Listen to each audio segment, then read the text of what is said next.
البلاغ المبين. الحمد لله والصلاة والسلام على رسولنا محمد وعلى آله وصحبه أما بعد. Assalamualaikum warahmatullahi wabarakatuh. So alhamdulillah, ngayon po ay nandito po kami sa Masjid Al-Quba. Nagsagawa po ng salah, alhamdulillah.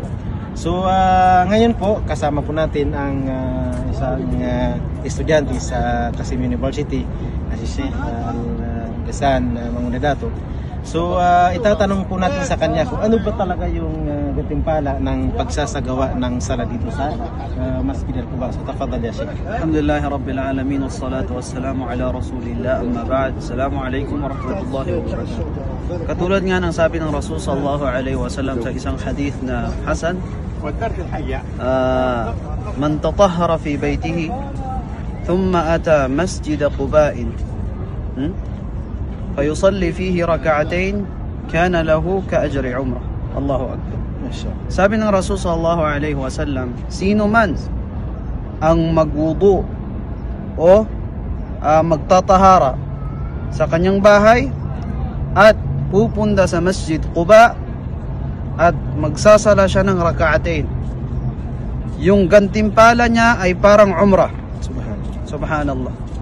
At isa pa, sa riwaya ni Abdullah bin Umar radiyallahu anhuma, sabi niya, kana an-nabiy sallallahu alayhi wa sallam ya'ti Quba'an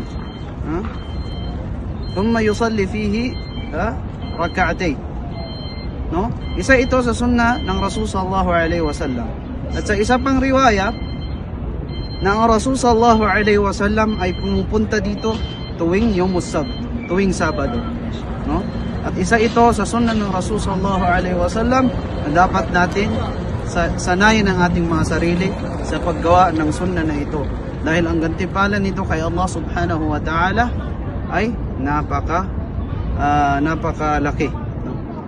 Pupunta ka man sa masjid na ito nang ikaw ay nakalakad o nakasakay, ay same din ang reward, dahil yun yung na-mention sa hadith ng Rasul sallallahu alaihi wasallam. Mashallah, jazakumullah khair ya Sheikh.